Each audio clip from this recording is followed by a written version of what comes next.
এটা 2017-র ঘটনা।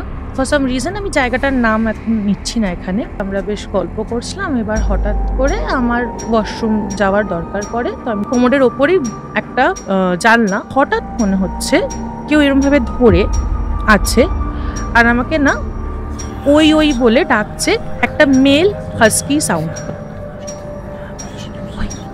এরম করে। তো আমি হনুমান চালিসা চান করার চেষ্টা করছি, ভুলভাল বলছি।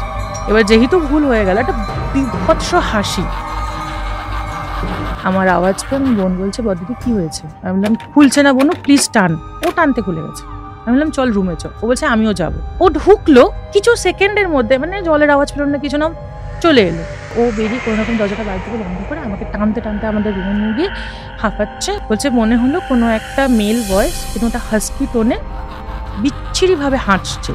এই দিনকে রাত্রিবেলা হঠাৎ করে মনে হচ্ছে কেউ ঘুমুর করে হাঁটছে। এত সাহসী যে নেমে আর ডোরটা বন্ধ করতে পারছিলাম না। কার্টেনটা দিয়ে দিয়েছি, দুটো পা, শুধু দুটো পা, পায়ে ঘুঙুর আছে। হেঁটে হেঁটে লেফট সাইড থেকে রাইট সাইডে গেল। তখনই আমি আস্তে করে নেমে ব্যালকনির দরজাটা বন্ধ করে দিয়েছি। এবার যখন বন্ধ করেছি আওয়াজ হয়েছে। জানলাটা ঠিক মিডিল পোর্শন অব্দি এসে পাটা আমাদের জানলার দিকে ঘুরে গেল। এটা বুঝে গেছি অদ্ভুত কিছু। সবাই বলে, এটা আমার বলা উচিত না, পাবলিক আমাকে মারবে।